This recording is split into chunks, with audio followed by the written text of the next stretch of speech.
நண்பர்கள் அனைவருக்கும் வணக்கம்.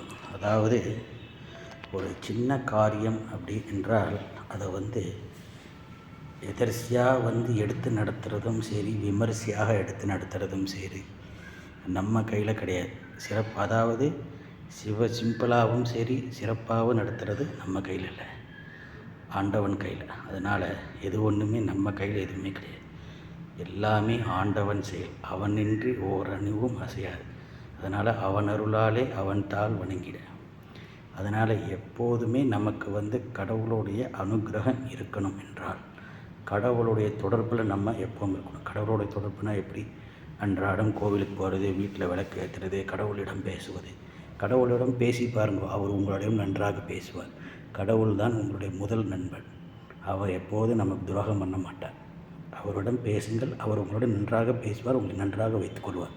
எல்லோரும் நல்லா இருக்கணும்.